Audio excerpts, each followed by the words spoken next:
Welcome to Shoot Like a Girl, a podcast featuring interviews with extraordinary military women from around the world who push their limits on and off duty.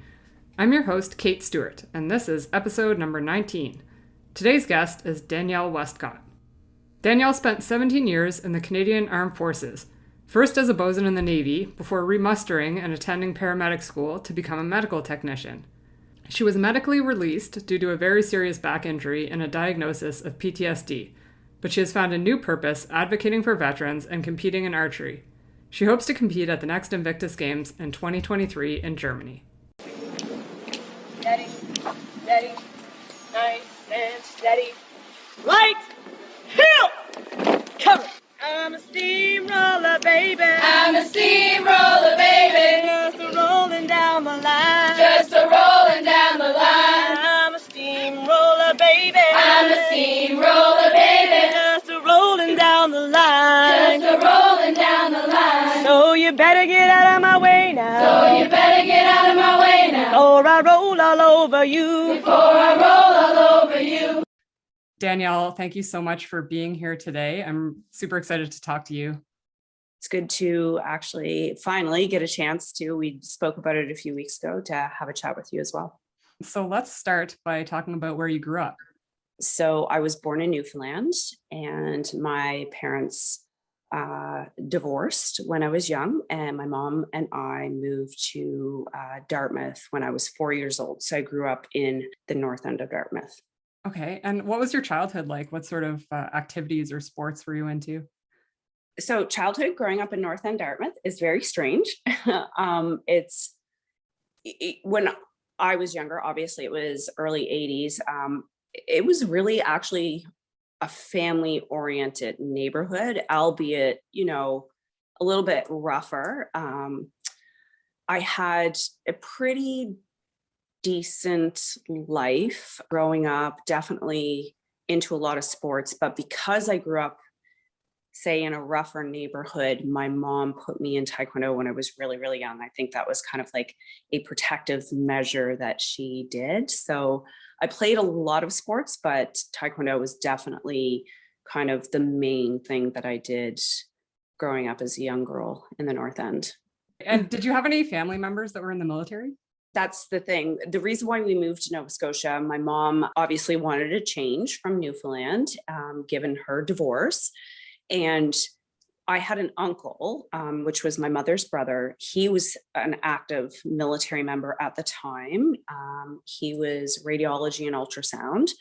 And we moved over originally with him and lived first and foremost down in the PMQs that used to be underneath the bridge. So he was the only military member, but he got posted out of Nova Scotia pretty much when I was probably 5 years old. So I didn't actually grow up with any military members in my family. I did have a cousin that joined a few years before myself, but I don't come from a military family at all. And having that uncle, did that sort of plant the seed in your head of this might be a career for the future? Not at all, because he left when I was so young, but okay. I was always very aware, just because of where I grew up. A lot of the kids that I ended up hanging out with, especially in junior high, lived down in those PMQs. So I was always aware of the military growing up, if that makes sense. I didn't have any kind of perspective on it, but I grew up with a lot of military kids. And I'm sort of the opposite. I grew up in Halifax, and I don't think any of my friends' parents were in the military. So despite being in this big naval city, I knew absolutely nothing about it. Mm-hmm. Did you have any careers or anything that you wanted to be when you were growing up? So around probably, I would say definitely in the space of 12, 13, 14, I remember telling my mom I wanted to become RCMP. And that kind of always stuck with me. There was nothing else that I can really remember being interested in at that point. I really had it in my mind that I was going to join the RCMP. And in fact, in my last year of high school, I volunteered at the Cole Harbour RCMP as a junior detachment clerk, so taking incoming calls. And originally my plan was to do that, but I had also started the process at the time of the military only because, like I said, my cousin, who was a couple years older than me, kind of planted that seed. Oh, you should join, you get to travel and do all these things. So I started the process on both of them, and the military, like literally started the process in May of my senior year in high school, and I left January. 5-6 months they got me. That's really quick, because I mean, you hear now, or I read stuff online about people applying and waiting a year or two to hear back. But meanwhile, the military sort of complains about having trouble recruiting, but it seems like the process is a lot longer to get in now. Yeah, I've heard from a lot of people that the process has become really long. I don't know if it was just that time and space in 1998 into 99 where they needed people again. It was a really fast process. So I didn't even really get a chance to process what was happening. I had signed up. I was like, okay, I'll try this, see what's going on. In the process, I'm still going to work on the RCMP, but it really snowballed really, really quickly. Like May, I was in basic training in January. Did you have an idea of what trade you wanted to do, or did you sort of walk into the recruiting center and have them pitch you a bunch of ideas? They pitched me hard army trades, and I'm a very small girl. I'm 5'2". And at that time I was probably about 105 pounds. I'm not too much bigger than that now. And I can remember thinking like they really pitched at that time, field engineer, infantry. They were very like armored. And I'm just thinking like, this is asinine. And then NavCom, bosun, there was quite a few trades. I have met a few people that were bosuns through my cousin that was in. And, I knew it was kind of more of, for lack of better words, a grunt trade of the Navy. But there were some aspects about the trade that I found really appealing. So I was like, I'll try it for a few years. And I knew there was a process to eventually change trades, or as we call it, remuster. So yeah, I was just like, I'll do it. It was kind of like on a whim, I picked bosun. I think that's, probably still a lot better than, field engineer, infantry. I feel like the rucksacks would have weighed the same as you. Pretty much. I've actually had a rucksack on that probably has weighed as much as me for sure. I think it was a space back then where there were really no females in certain trades, and they were kind of trying to push the agenda to get the women into these trades. And, sadly, I even recall when I went to basic training, some of the girls were going into those trades. And I do know that none of them ever really made it past battle school. So kind of, I get the agenda, getting more women visible in these trades, but they kind of set themselves up for disaster back then a little bit with regards to that, in my personal opinion. Yeah, I kind of feel the same way. I think having some sort of quota or numbers and pushing women who might not be drawn to that isn't necessarily a good thing, because then it's just sort of setting them up for failure or not enjoying that. But if there are some more maybe hardcore women who are into those type of jobs, then that's great for them. I do know a few like infantry and engineers who are awesome and great at their jobs, but just to take someone who doesn't really know what they might be getting themselves into just because you need more females, I think that gets to be a slippery slope. Yeah, I can completely, who I am now, albeit physical injuries aside, I've grown very tough and resilient mentally, that I was like, I look at it now and I'm like, I could definitely do it now. But the human that I was at 19, that quota thing in that space and time was just probably not the right way to go about it. You can't throw, a doe-eyed 105-pound female into a, hard combat trade. And we'll touch on a lot of other reasons why it was probably a poor decision back then, and expect them to excel. It was bad recruiting, in my opinion, at that time. And so where did you do basic? Was it in Saint Jean? Yes, I went to Saint Jean, Quebec for basic training. And what were your, I guess, initial impressions or experiences when you got there? I mean, it was like, what's the best way to describe it? Like, it hit me like a ton of bricks. Like, I just, I had geared myself up when I knew that I was going. I was like, okay, it's the military. I'm ready for this. I'm prepared. I don't think anything can really truly prepare you properly for the onslaught that happens when you first get to Saint Jean, Quebec. It was definitely a shock to my system for sure.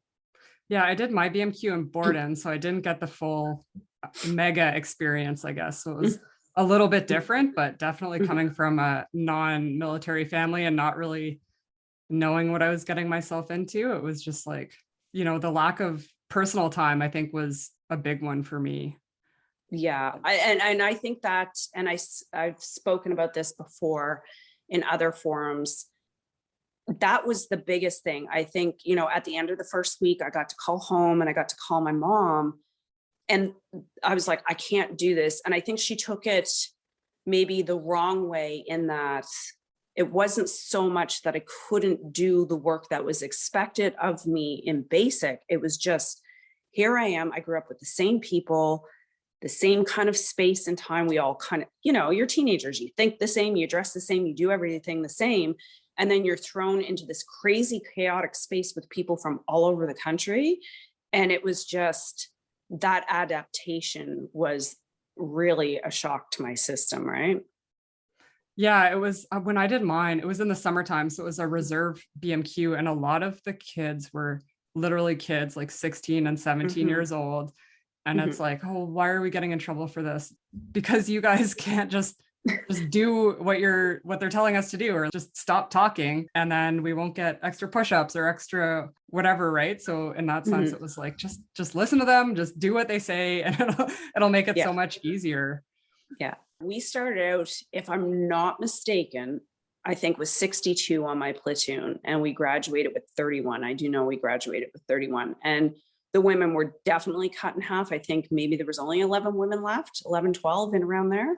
Possibly. I was the only Navy that made it through. It was a very different experience than I imagine what goes on now. I don't think anybody that would have questioned that, or they just didn't last. Like, the things that happened in basic training when I went through definitely would not fly nowadays. And so was it mostly people quitting, or was it injuries as well? If I recall correctly, because you got to think this is 23 years ago, there were definitely a couple injuries. There were definitely a few people that are like, I can't get through this. A lot of it was literally like, you're not suited for this, and they were pretty much sent away. Okay. And again, like I said, this is a space and time when I went through basic training that is exceedingly different in terms of how they spoke to you, how they let you know. I don't know if you want me to speak on it. I mean, they literally took someone's kit, the old gray jogging suit, the whole kit, stuffed it into the gray jog and noosed it. And that's how one of the girls found out she was gone. She came back to her bunk and her kit was noosed. And she looked at it and they basically said, that's how we're telling you to get out of here. And I do not think that they would be able to do that now. So that was kind of the space that I went through basic training. It was pretty hardcore at that point, right? Yeah. You didn't mess around. I mean, definitely that wouldn't be allowed today. And I mean, I've talked to people who've gone through in the 80s and when they were allowed to hit you. So it's definitely, I think, come a long way now, and it would be a vastly different experience. It definitely is. Like, I say I'm old school. I guess there's probably people out there that think that, oh, you're not old school military, but I still came from a space where, sharp training was not like pushed at that time. It definitely was an end of an era when I began my military career, if that makes sense. Like, it was slowly starting to change, but not very much. And then, so after you finished basic training, where did you go from there? Right directly out. Literally, I graduated on the 7th of April, and the morning of April 8th of 1999, I headed right to Victoria, BC. And that was for your bosun initial course? Yeah, for my QL3, my Boatswain QL3. I sat on PAP platoon. I think I got out there in April, and I was on personnel awaiting training until the mid to end of August of 99, waiting for my QL3. Okay. And then how was that course? So I was the only female. When I joined the bosun trade, and as you know, it's a fairly large trade, there were only 3 females at the time, and I was one of them. Yeah, that's so interesting to hear because now, I mean, I feel like I don't know the percentages, but I feel like there are so many women that are bosuns now. Yeah, when I was in, there were just a few of us. Mhm. It was definitely a different experience being a female, number one in the trade, obviously. And on my QL3, my QL5, and all 3 ships I sailed on, I was the only female in the deck department. And you had some pretty bad experiences when you got to your first ship, is that right? I did. Yeah. And so was that the senior supervisors that were treating you that way, or was it the whole deck department? It definitely was not the whole deck department. I went through this weird space where I guess it was just person dependent. I was treated like a little sister by some of my peers, some of my supervisors, and then I had some pretty awful supervisors. Yep. Some of the sort of more old school than, you say you're old school, but even more old school than that were sort of like not thinking that women should be in the military. Mm-hmm. I definitely had experiences where it was women shouldn't be in the military in general. Women ruined it by coming on ships. Then there's the space of just general harassment because you're a female. So yeah, very kind of old school attitudes within some of the upper chain of command. I mean, these guys joined 70s, 80s, and in their mind, women didn't necessarily belong, if that makes sense. And I mean, I really had to prove myself. I know I worked really hard, but it definitely presented some challenges for me, for sure. So was there anything within you that thought maybe like, oh, I made a mistake, I want to get out of the military? Or were you sort of hard-headed and like, no, I'm going to show them that I can do this? It wavered. It really genuinely did. I definitely would be remiss to say that I didn't have my days where I went home and cried. And I was like, I just don't think I can do this anymore. But then there were days where you have that attitude, which I kind of carry that always of like, no, frig that, I'm going to show you. And, that's kind of become my persona now because I went through so many different things that I kind of challenge myself in that way where I'm like, nah, I'm going to show you. Like my QL3, you'll appreciate this, 50 cal is like 86 pounds. And I remember being on my QL3 and my PO at the time, like immediately, you're not going to be able to cock that. And in my head, I'm like, yeah, I am. And, getting up there in front of, my peers, viscerally frightened, like, what if I can't do this? You know what I mean? And then I'm like, you have to be able to do this because you're going to look like an idiot and you're trying to prove yourself. So I think that internal voice always pushed me to be able to do the job that the men were doing despite my stature. Yeah. And I felt too on certain courses or training where it's almost like that extra pressure, like you don't want to look like you can't do it. But then it's also, I know for me, it's almost like I feel like I'm representing all women. So if I can't do it, then that's going to show them that no women can do it. Yeah, absolutely. And I mean, that's a heavy burden for us to constantly, and it might not be at the forefront, but we always sit with that. And it's a constant thing that we carry the burden of every other woman that's serving, no matter what trade they are, right? Just to prove that we do belong and we're worthy and we can do all these things. And so when you were on ship, you said you were the only female bosun, but how many other women would have been on ship with you in other trades? The Ottawa had a fair amount of females. And, if we're speaking of, I hate to say predominantly male trades, but I mean, it is what it is. I remember the Ottawa, there was probably a female electrician, maybe 1 or 2 female engineers. The Ottawa had a lot of females. The Winnipeg, not as many. There were not as many women on the Winnipeg for some reason. I'm not sure exactly what the reasoning behind that was. I think it was transitioning into a co-ed ship, and the Protector we had 2 messes of females, so maybe 20 on the tanker. Mm-hmm. Still So such not a a small lot. number. Yeah. Yeah, it's a very small number of women on the tanker when I went over to the protector. Yeah. And so did you deploy as well? I did. So after 9/11 happened, at that time I was at small arms section. And for anybody that's listening, that's, kind of the bows and bread and butter is that we're small arms handlers. And I was there at the time because I had just had a knee surgery. So I wasn't aboard ship. And so I spent quite a few months ramping up the base, getting, everybody up to par on their weapons training. And then pretty much when that kind of big, huge hump of getting everybody sorted out, I was then posted to the HMCS Winnipeg. And I was out at sea training, getting the Winnipeg ready for going to the Persian Gulf. And I can distinctly remember the buffer at the time being like, the tanker has a female position. Do you want to go to the Gulf early? You'll get your QL5 done earlier. What do you think? And I'm like, when do they leave? And they're like, next week. So I was trained on CPF, had never set foot on the tanker. And I remember asking him, I'm like, can you give me like a couple hours to think about it? And he's like, you literally have a few hours to think about it. And I don't really know what made me say yes, but I came back because I really loved the crew on the Winnipeg. And I was just like, yep, I'll go. So I deployed in May of 2002 to go to the Gulf.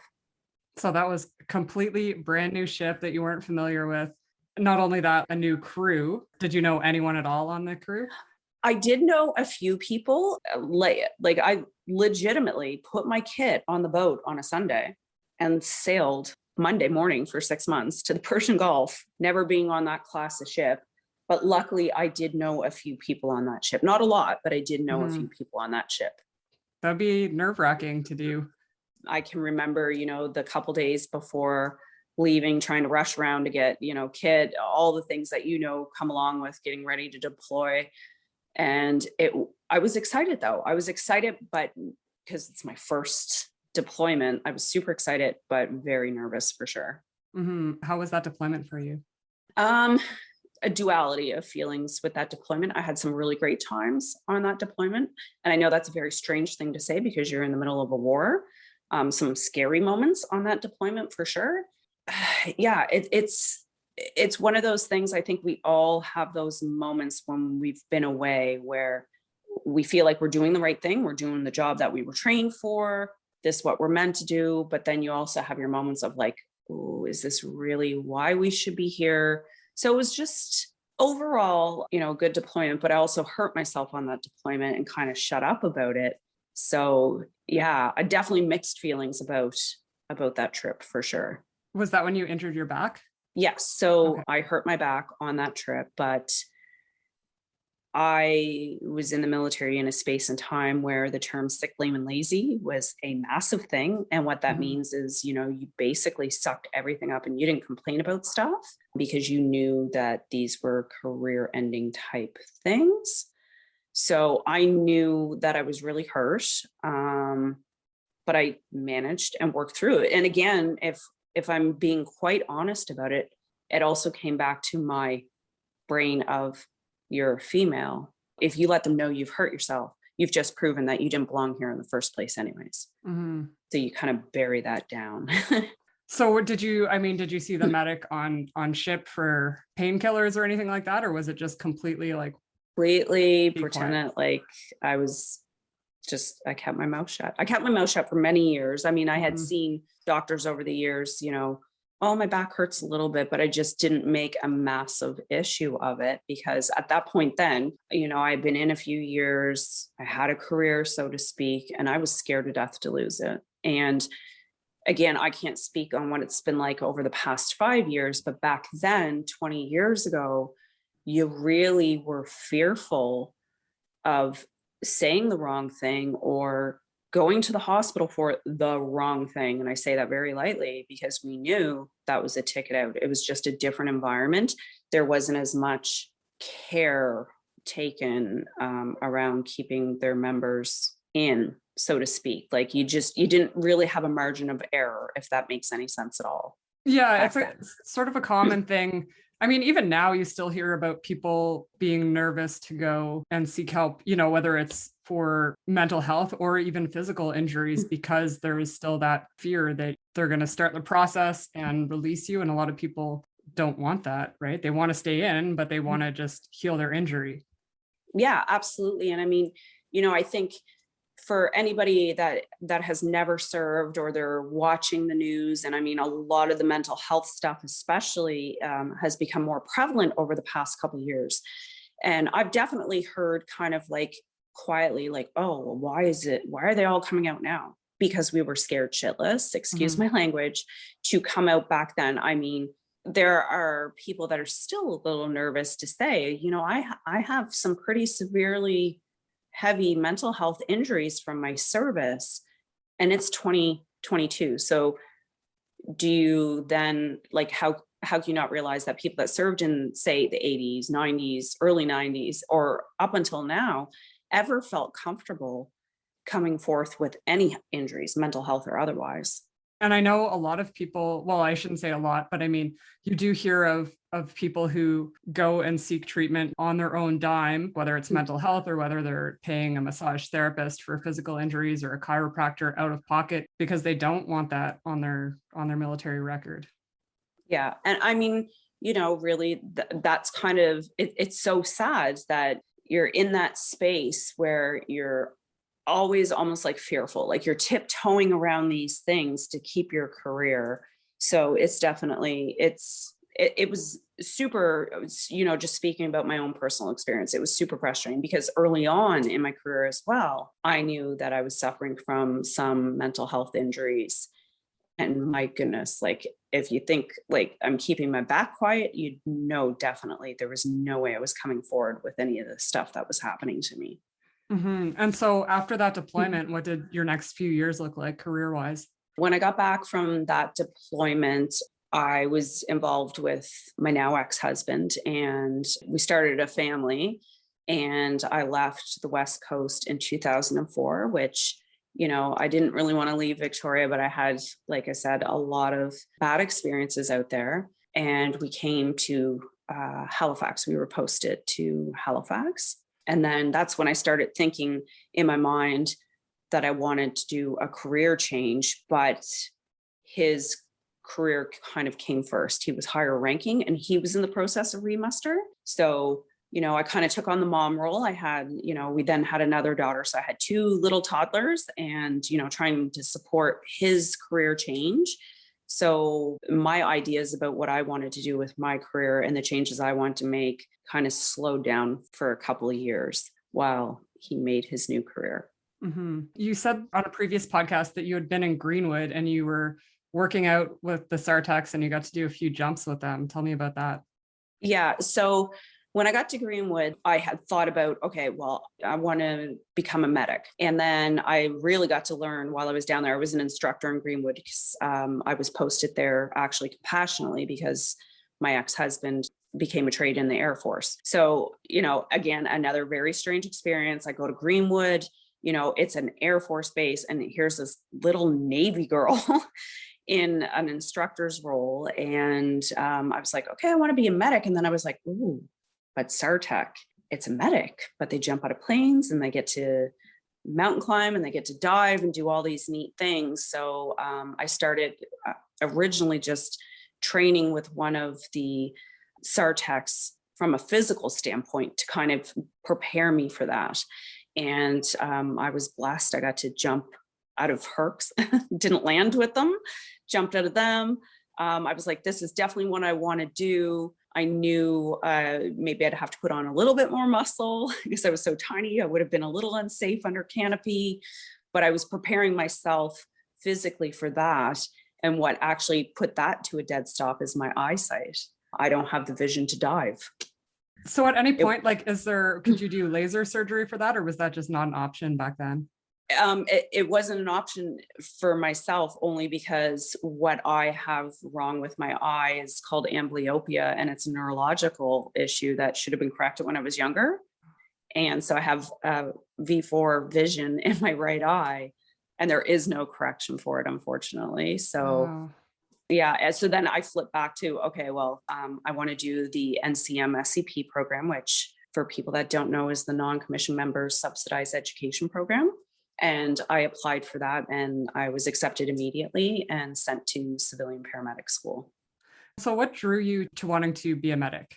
I would have to say, and maybe this sounds cliche and every medic says the same thing. I'm an extremely empathetic individual and kind of have a soft heart. And I think it was just one of those things, after raising little kids, it was like, I really genuinely want to help people. Mm-hmm. Every medic says that. And sometimes medics roll their eyes when you're like, oh, you want to help people. But I think becoming a mom and knowing that, I had been through stuff and maybe people weren't necessarily there for me the way I needed them.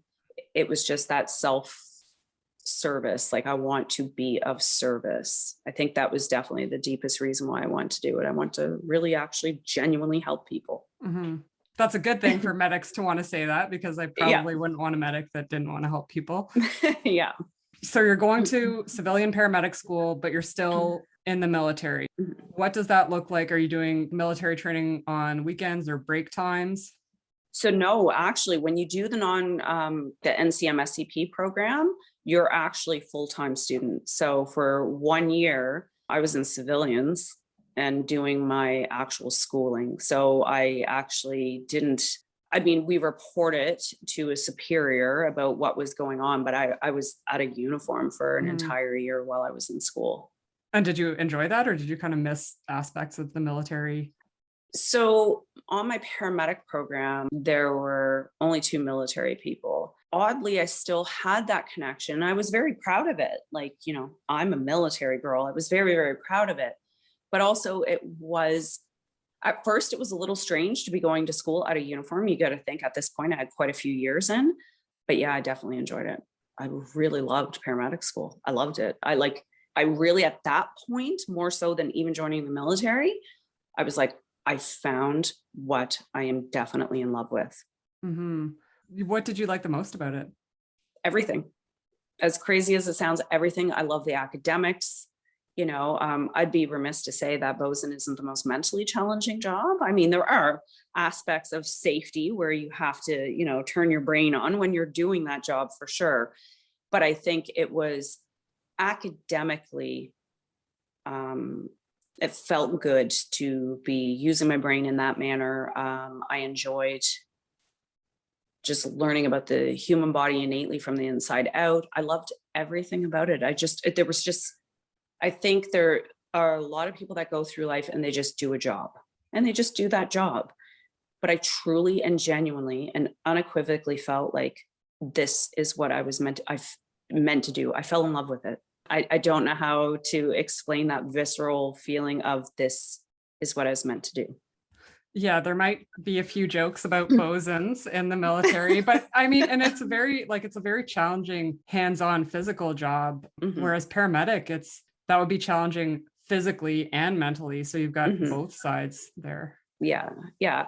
And like I said, there's definitely a lot of jokes. You and I both know, but all the jokes with regards to bosons, some of the most intelligent people I know were bosons, so I was always able to take those jokes about being a bosun. But definitely a different challenge when it came to becoming a paramedic, where, as you said, you have to be mentally on constantly. And it also is an extremely physically demanding job. So how was it, I guess, lifting some of the patients? I feel like that would be a really difficult side of things. It definitely is. You go into some of the craziest situations where nothing is like you see in the movies. You're not just putting a patient on a stretcher and moving them cleanly out of a house. Sometimes you're up hills, snow, around corners. It's physically challenging. And I can remember after my first week when I was out on the trucks, my preceptor actually writing his report after the first 4 shifts saying, despite her demure size, Danielle is extremely strong, because I think they were really shocked. But I attribute that to my military training and that attitude that I'm going to do this. I'm pretty physically strong for my size. And maybe a lot of that is stubbornness that the military ingrained in me as well. Right. And so you're doing the academics, and then what is the work placement or the on the job training like for that? So I don't know how it runs now, but way back in the day when I did it, you start a month of clinicals. So you do rotations in hospitals around the HRM. So I know my first rotation set was at the QE2, which you'll be familiar with. Then I did a rotation in Hants and then a rotation in Sackville. So you do a month of actually working as a clinician, which is kind of how it works in the military. We're more clinical unless we're deployed or in a field unit. And then you spend, for the particular paramedic program that was running at the time here, you spend quite a few months out on the ambulance. So in that, I've pretty much seen everything that humanity has to offer. So when you're working at the hospital, is it just the emergency room, or are you working on other floors as well to get those experiences? So we didn't do a lot of work on other floors. It's predominantly in the actual emergency room. We did do a little bit of triage work, but for the most part, it was in the emergency room. And then when I volunteered after I was finished paramedic school, it was always as what we call a department medic. Okay. So working in emerge, which is crazy. Yeah, I'm sure. I mean, like you said, the stuff that you would see would be, I don't know. I mean, even if I were to just sort of picture myself as a paramedic and getting a call for, say, a car accident, I start to feel nervous right now, even though I'm not in that situation. But just thinking about that would be really tough. Definitely have seen everything. Yeah, I went to school for nursing. Actually, I did the practical nursing program, and for me, it wasn't a good fit. I guess I did it and I did my placements and I finished everything, but it just wasn't what I wanted to do. And it was sort of definitely a slower pace because we were working in sort of progressive care units and long-term care homes and things like that. So I didn't really get that emergency, critical care experience. Yeah, I did actually, it's funny you bring that up. I did do actual shift. I think we were required to do a shift 12 hours at a nursing home. My good God, never. Yeah, it was. I give it up to, the LPNs and the CCAs and all the hard work they do. I definitely can appreciate how you may have felt that wasn't the right fit, because that in itself brings, it's sad. It is. Yeah, it was a depressing environment, I found. And even working in the hospital, from my experiences, even throughout school, I was active, eating healthy and working out, but it's like the nurses would make fun of me for eating bird food if I had a healthy lunch, and they were all like overweight smokers and very catty with each other. I work with pretty much all men now, and everyone is very relaxed. And if there's a problem, they'll just say it and then it's over with. But just, and they weren't nice to students when we were there. I've experienced, slight cattiness probably within paramedicine, but not to that level. I'm sure you can appreciate it. It's because we're emergency services. There's just not time for that. And I too eat insanely healthy. I've always, in 2008 and 2009, I went to Italy for a Taekwondo tournament, and 2009, I went to nationals. So I was always super active and physically fit.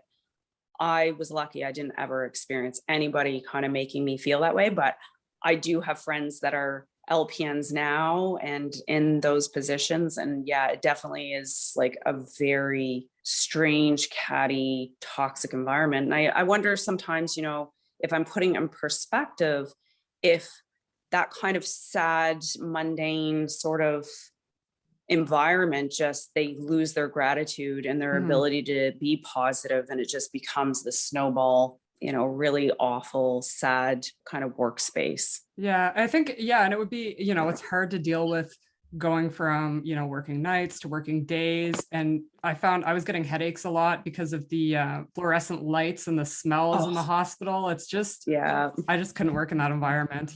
Yeah. So. And, I can appreciate that. I don't think I would have been able to fare well in that environment. Paramedicine is fast paced. It's like in the hospital, you're out, you're in the hospital, you're gone.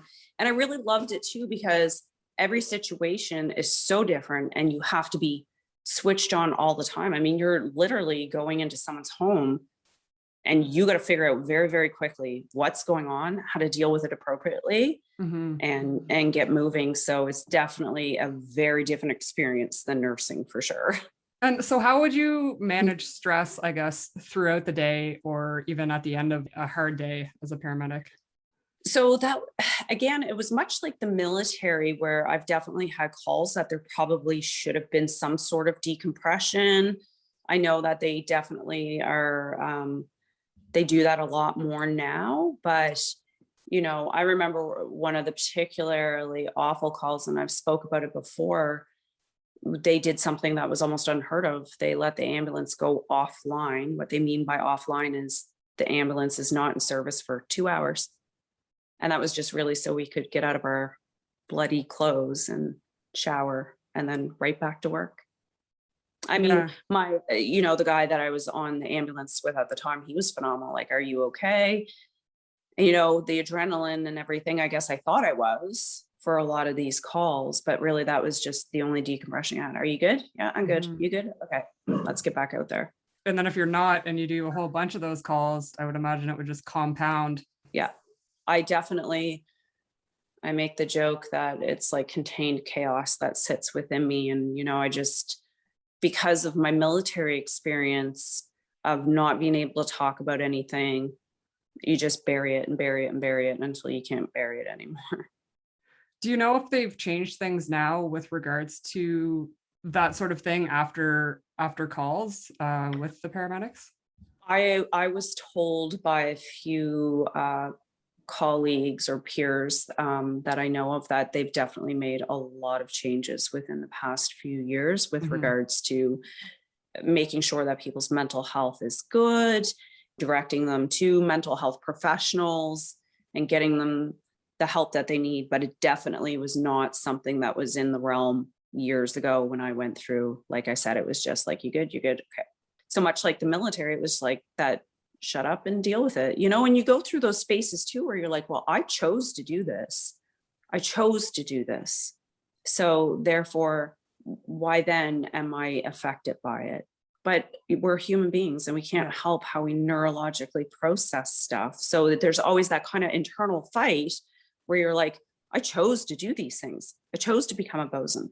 I chose to become a medic. So my internal voice is like, shut up and deal with it. Yeah. Which is sad and mean to myself, because I would never treat another human being. I would never tell another human being that comes to me and saying, these things bother me. Never would I be like, shut up and deal with it. But that's how I spoke to myself.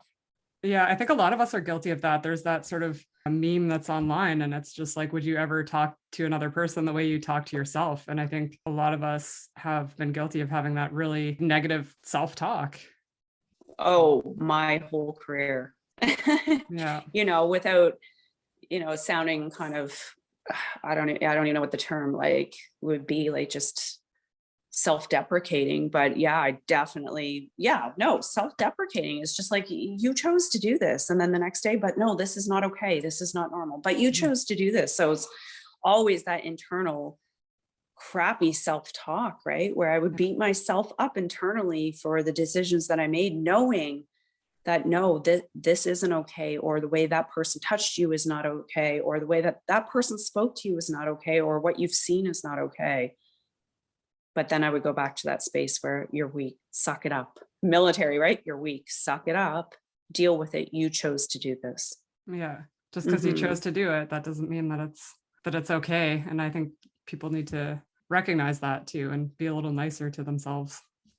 And I think I've gotten to a space where, it's, I'm glad that you said it that way, where I've learned to love myself enough to say, okay, I need help.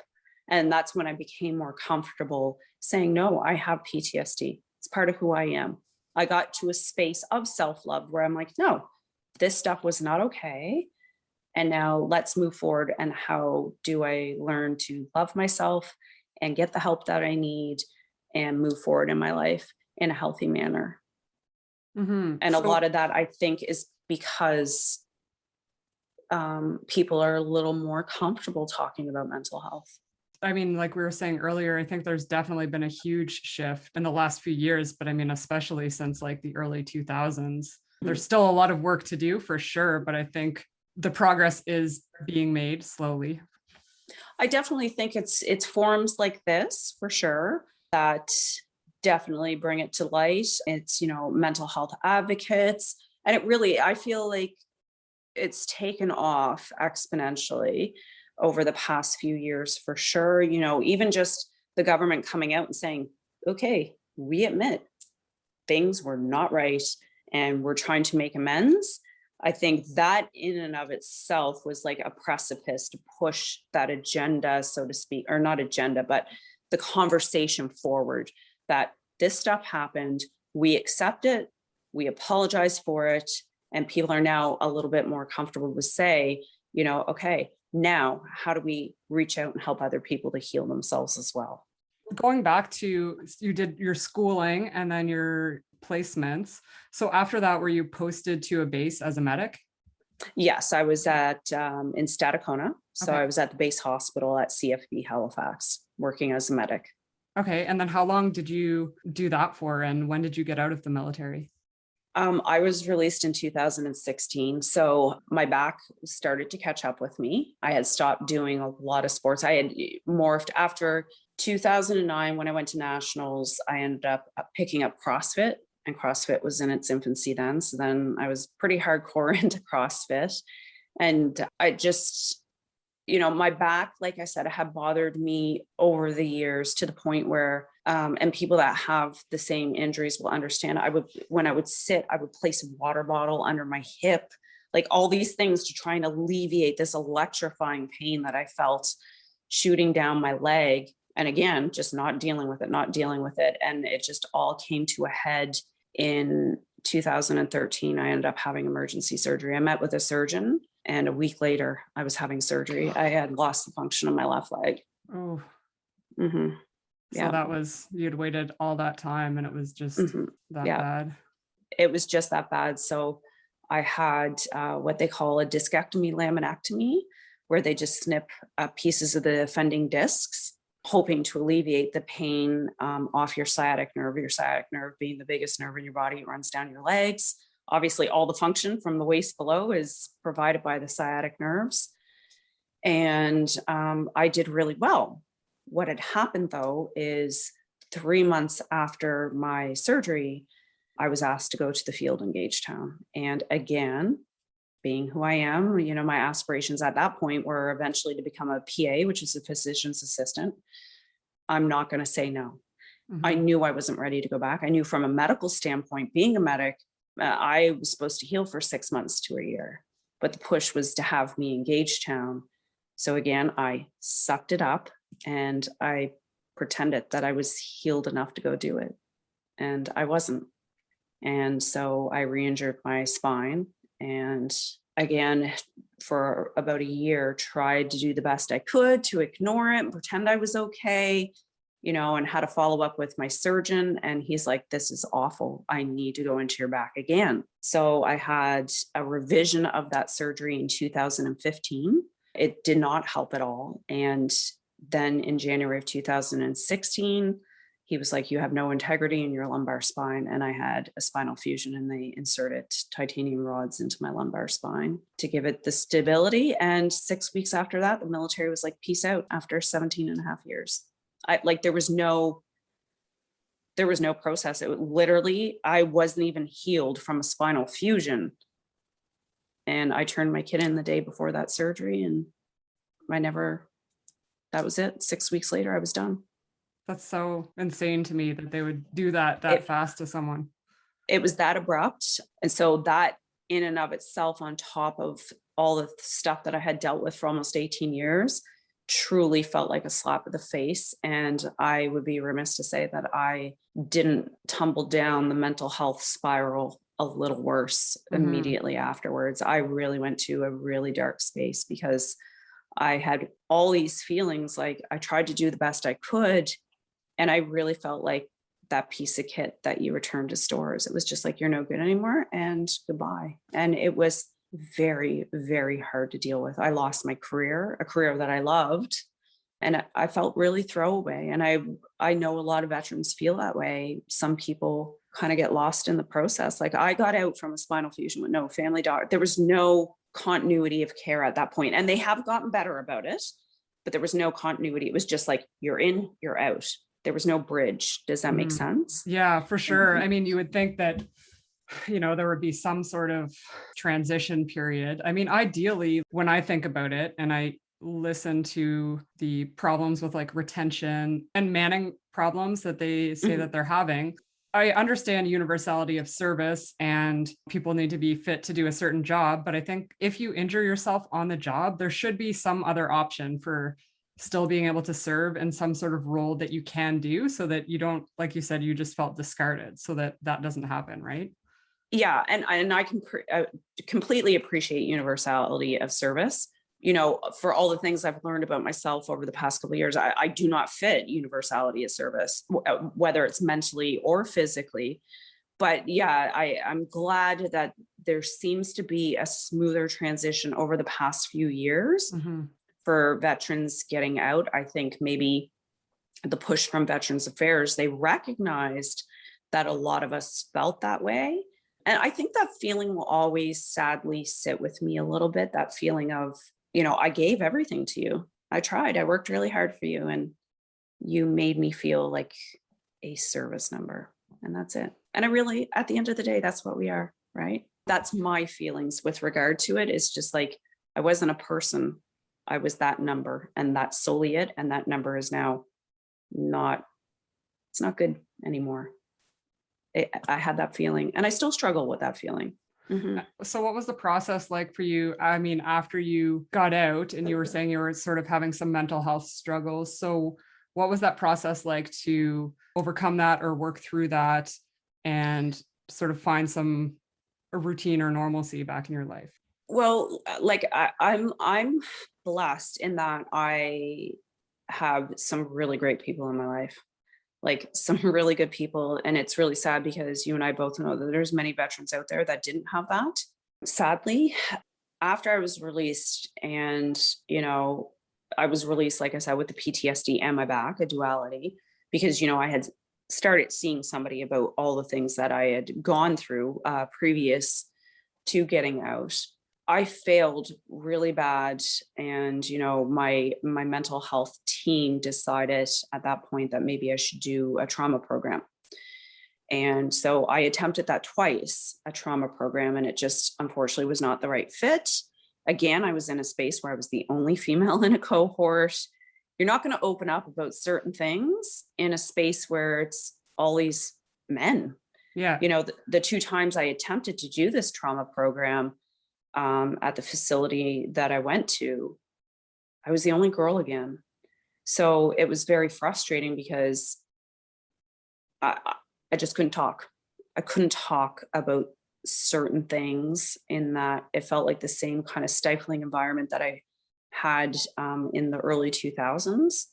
And I just kind of shut down. So, it's been one of those challenges over the past couple of years where, reaching out to other females that have been through it, and kind of, we have each other's backs in those regards. It's been growth and challenge. It really, really has. We're still in a space, unfortunately, where there are not a lot of options for just females in a safe, comfortable space to get through the trauma work. There is someone I know, I think she just went to one recently in the past few years, an all women's trauma recovery, but it's way on the West Coast. So, I mean, that would be not accessible for a lot of people. Yeah. And that's the unfortunate thing. Like, I'm not saying that dads don't have a super important role, but they certainly do. But you got to think about moms. It's a little bit different for moms leaving their kids. That presents a lot of challenges for women. Like I have a peer who had to go to California to get all female treatment. Like it's really difficult. And then, you're in the space where you're dealing with VA and trying to get approval. So if anything, I'm working toward right now trying to advocate for more all female programming. We have different challenges. We have different experiences than men within the realm of emergency services. And not everybody is going to be comfortable sharing some of those experiences with their male counterparts, if that makes sense. Oh, definitely. I mean, yeah, I like describing being in a room full of men for that it's like, okay, I'm not sure who thought, that would be a good idea. But like you said, you're not going to open up in the same way that you would in a room full of women. No, not at all. Not at all. Our experiences in general and the way we feel about things and the way that we view things innately from a biological level are completely different than the way a man's going to perceive it, view it, see it. So I would definitely say that, it presented a lot of challenges. And, leaving the military in the manner in which I did, even if it had been a smooth transition, there's still the waves that come with, it made me everything that I am. And I got to do so many amazing, amazing things, but it also took so much from me. So it's kind of like a roller coaster now being out of, I love it, I hate it. Yeah. And I see on your Instagram that you're still involved in lots of activities. So I see your gym videos and pictures, and then also archery. So tell me a little bit about that. So it's a really strange thing. I really did not know why at the beginning of the first lockdown of the pandemic. It hit me randomly. I'm like, I'm going to buy a compound bow. That seems neat. I live on a really big property out here where I live, a lot of space. I'm on 1.5 acres. And I'm like, I got nothing to do. Maybe I'll take this up. To me, it was kind of, maybe if I'm looking back on it now, because I've always really, really enjoyed small arms. In my mind, it was like, oh, maybe this is the same. It is not at all. It's exceedingly challenging. So it was kind of a whim. And then when we got out of that first lockdown, I was introduced to somebody who happens to live relatively close by me, and he's big into archery. So kind of took off from there. And I found that when I always knew about Invictus, I was aware of, a few other people that I know that had gone. It was just like, do you know what, maybe I can do this. And maybe somehow this will be the way I can say, do you know what? It was all for, like, it wasn't all for naught. I'm still valuable. I'm still valid. I can still do something, because although it's not military, it's for ill and injured veterans. So I guess that's somehow the deep reason why I do it. It's kind of to prove, like, you know what, I'm valid. And I was valid then, and I'm valid now, if that makes any sense at all. That's just the best way I can describe it. I was living in Toronto in 2017, and I was at the reserve unit there, and we got to work at the Invictus Games taking out the medals for the medal ceremonies. So I got to watch a lot of the events and just be around. Everyone was staying at the same hotel downtown, and it was just, I'm kind of getting chills just thinking about it. But it was so amazing, because it just veterans from literally all over the world. And so that sense of community is back, and then you're meeting new people from all over the world. But just, some of the events, I can remember watching someone do archery, and he was holding the bow with his left hand, and he had lost his right arm. So he was pulling it with his teeth, and just like the precision that they were still just these super high performers, despite everything. Right. And it gives you like that goal to work towards. Right. Yeah, I think it's a great thing. Yeah, well, I'm naturally competitive, so it's a goal. It also has a deep meaning for me, like I just spoke about. And also, just speaking on your experience, like, you're in that realm with other people that they get it. You don't, it's like the unspoken, we could look at each other, and we're like, our experiences may have been different, but we're military and we're injured, and we get it. Like, we just, and I think it can be said about a lot of us in emergency services, because I've done some, self-help kind of treatments with other personnel within, either policing or, paramedicine or military. And sometimes no words need to be said. and we just get how one another's feeling. And I think that goes back to that camaraderie within the military. And now here we're all ill and injured and we're in a competitive space, but we all are doing it for the same reason and we feel the same way. And it doesn't even have to be said, right? Mm-hmm. I mean, it's such an opportunity as well to just bring that awareness to the public who I mean, in Toronto, a lot of people there don't really know a ton about the military or what we do. Right. So, but here's this big military event being held in like downtown Toronto. So everyone is seeing that. And now they're more aware of what's going on. Yeah. I actually know somebody who was there and competing at that time. And now I'm also working with a longtime colleague who was on his QL3 when I was on my QL5. And now he's a colleague and he works very closely within Soldier On and Invictus. And now I'm working with another archery coach who is Invictus coach and also a Paralympic archer. So I've quickly have managed to kind of connect with people that are just as passionate about it, have probably the same deep reasons why they're doing it. And there's just something about it, I try to explain to people because they're like, oh, archery? No, that's easy. It's not, it's very challenging.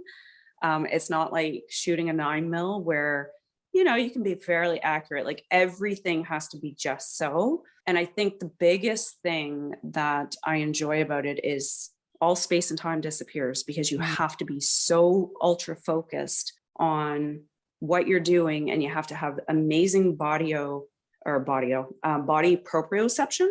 So like everything has to be in alignment for your arrow to go where you want it to go. So it gets me out of my head, so to speak. And I'm just focused right there in that moment. And so it brings me a lot of peace. It really genuinely does. So when are the next Invictus Games that you're hoping to go to? So from what I understand right now, so the Invictus Games just happened in The Hague. My understanding, it happens every 2 years, but there was a hiccup because of COVID. So this year's games that just happened were actually supposed to happen last year. So I'm a little unsure if it's going to be 1 year from now or 2 years. I am hoping that it's 2 years because I really do want to hone my skills over the next little bit. And my understanding, it could change. I think it's in Germany in 2 years, but that's not a hard, fast quote. That's just what I've been told. And I'm really actually hoping for that space for it to be 2 years because I want to involve myself in a lot of local competitions and just get a little bit better at the sport in general. I know they just made an announcement. I think it's 2026. They're going to be in Vancouver. Yeah. That was just announced, I think, last week. Yeah. So that's why I'm certain the Cologne, Germany games are going to be in 2024. So though that's where I have my headset that I will be in Germany in 2 years doing archery. I'm just going to spend the next couple of years just entering as many competitions as I can. In fact, I'm heading to one tomorrow morning and just really focus on this sport. It gives me back that, like I said, that validity, that competitiveness, and it's not really that taxing on my body. And so what does the process look like? I mean, do they do training camps or tryouts? How do you get on that team? So you have to actually submit basically kind of a summary of your military career and, basically sell yourself. Do a write-up like this was my experiences, this is what I did, this is what I've gone through. And you submit that and then they basically choose their teams from there. So I'll probably start that process right after the summer. And so I know nothing about archery really. So when you're in a competition, is everything from the same distance or are they various distances that you shoot from? So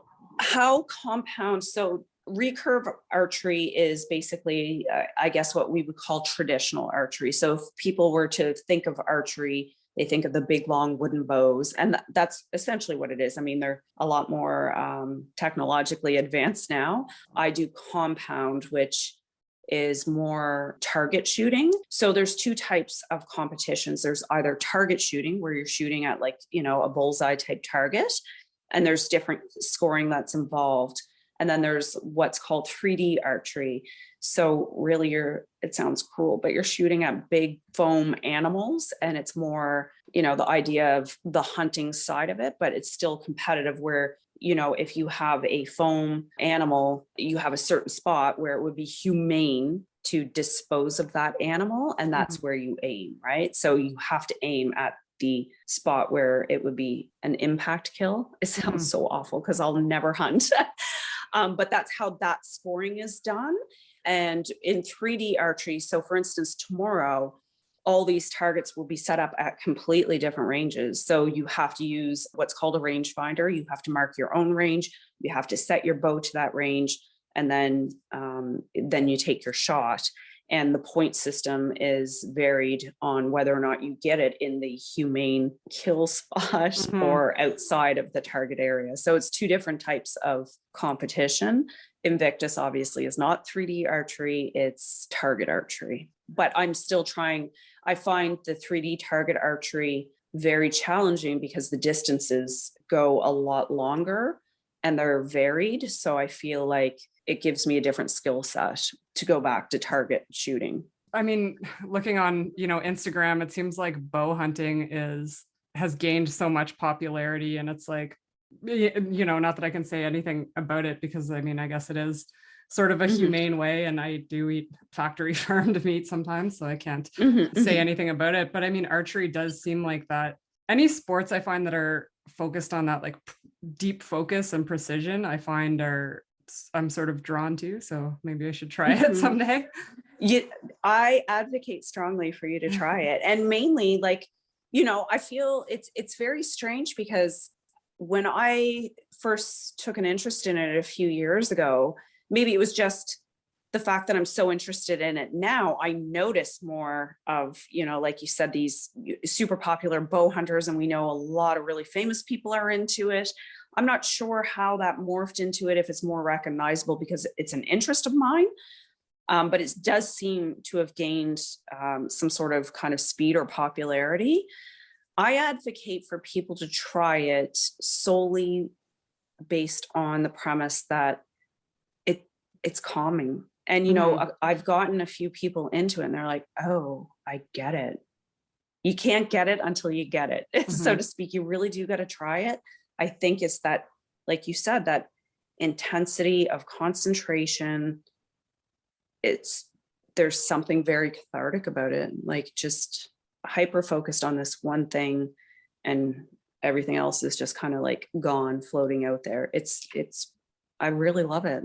I can't put it into words. I really love it. I mean, it's the same as, shooting in the military. If one thing is off, then you're missing. So you really have to focus on everything coming together to make those shots. Yeah. And I mean, I say that archery it's not like shooting, but it is like shooting in that you got to account for windage and you have to account for, just your ranges and stuff like that. So there are definite similarities, and I would be remiss to say that didn't draw me to it. But there's just something really, like, I have a target out on my property, like there, when the weather's nice, I could be sitting here doing something and I'll just pick my bow up and take a deep breath and shoot a couple arrows. And some days I would go out there, like, last summer for 6 hours and just shoot and breathe and shoot and be outside. And so, yeah, there's something definitely very peaceful about it for me personally. And I definitely advocate for people to kind of give it a try. Awesome. Yeah. I mean, that's awesome that you have a property that you can do that on. I mean, something that you can really do with shooting guns, especially in Canada. So you are, I guess, a rep or an ambassador for Valor Maritime. Can you tell us about that? So Valor Maritime, I have a really good friend. She kind of knew a few people that were starting this nonprofit for mental health awareness. And she thought of me. She's like, I think this would be something that you would enjoy doing. And I really did want, like I said, I want to give back, and mental health awareness is really, really important to me now that I'm in a safe, comfortable space to be able to say, yeah, I have a mental health injury and I want to help other people. I lost a friend a year and a half ago who didn't have the space to say that they weren't well. And I just don't ever want to feel that again. If I can help anybody, be comfortable saying, like, I'm not okay, and get them help. So to volunteer for a nonprofit company that is 100% proceeds going directly to veterans or emergency services was definitely something that I want to do and represent. So I am a brand ambassador for them, and we've done a couple events so far. We have another one coming up in May to bring more awareness. And I think it's, companies like that, we're becoming more visible. So I feel like maybe that in itself, somebody could be like, oh, they're doing this. Hey, guess what? Can I reach out to you? I'm not okay. And then maybe we can help them get, the help that they desperately need that maybe they don't even realize is out there for them. I'll share their Instagram page in the notes for the podcast so people can find them. Yeah, I am definitely honored and grateful to have met both Graham and Garrett. They're the CEOs. It's made just in a short space and time since last fall, a deeply impactful change in my life, just in that short space and time to be working with them and just, to know what they are about, know them on, a personal level and how much they genuinely are dedicated to this cause. Like, hands down, these two guys really, really, really want to make a difference. And I'm really glad to be part of it, to be quite honest. And so do they have their own programs, or are they selling the merchandise and then donating that to other programs? Yeah, so they don't have programs. It's basically get out there, get noticed, sell the merchandise, and every single cent of that merchandise goes back to mental health programs. Awesome. Yeah. So my final question for the podcast that I always ask everyone, but I know for you it's a little bit different because I know that you said before that you wouldn't want your daughter to join the military. But if a woman did want to join the military, what advice would you give to them? Oh, that's a heavy question, because my initial instinct would be don't join. I think that would be the knee-jerk reaction would be like, don't join as a female. But it's also probably not a fair thing to say, in that that's taking my own personal feelings. But if I dig deeper, I think what I would say is it's changed. I do believe that they're trying harder. I can't speak on it because it's been 5 years since I've left. Have a thick skin. You have to have a thick skin, because although changes are being made, I think that more needs to be done. And I guess don't be afraid to have boundaries and to make those boundaries clear, and to stand up to what you know is wrong and not be fearful of that. Just boundaries, I guess, is the biggest thing. Like, know your boundaries, know how to place your boundaries down and be firm with that, and give yourself love and compassion when you know that they've been crossed. And I guess that would be the best advice I could give somebody that's a female joining the military. That is great advice. Thank you so much for being a guest on this podcast today and for sharing your story. Okay, thank you so much. Thank you for listening. If you'd like to help support this podcast, please subscribe and leave a rating and review on your Apple Podcast app.